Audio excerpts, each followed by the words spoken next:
Fox 17 News starts now with a breaking news alert.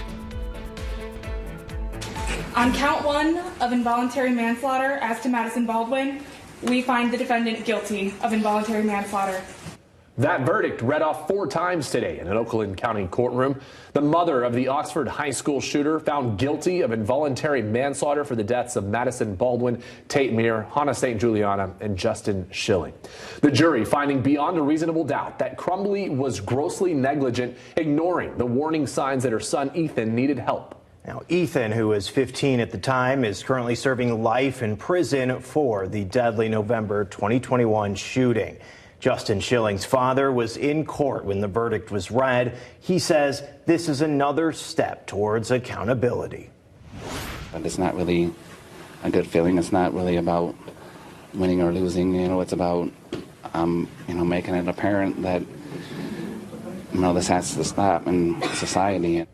Jennifer and James Crumbley are the first parents ever to be charged in connection with the school shooting, making this conviction another first. Our Max Goldwasser spoke with a legal expert today about the precedent this sets and why this may not be the last time we actually see Jennifer Crumbley in court, Max. Yeah, Josh and Michael, like you said, a lot of firsts for our legal system today, but attorney Randall Levine tells me he's not surprised by this guilty verdict. He's a managing partner at Levine in Kalamazoo, and he says because the November 2021 shooting was just so horrific, he believes the facts gave the jury a clear avenue to this conviction. But while he's not surprised, he did say there is something unusual about this case.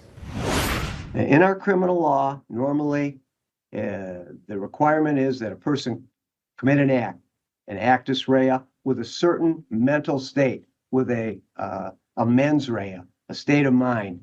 And this kind of turns that concept on its head, because Jennifer Crumbley didn't do an act. It's her failure to act, which is the gravamen of this offense. And not only must there be a failure to act, but that the jury must determine that failure to act was the cause of the Oxford massacre.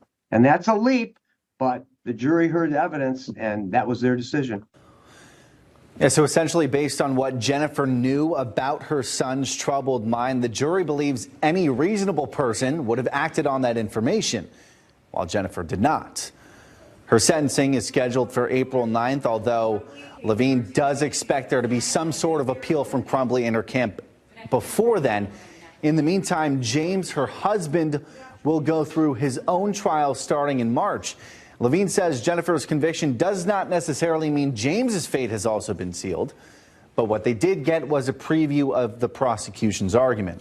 Now, Levine expects there to be some overlap, but each trial, of course, is different, and come March, James will start with a clean slate. Reporting in studio, Max Goldwasser, Fox 17 News.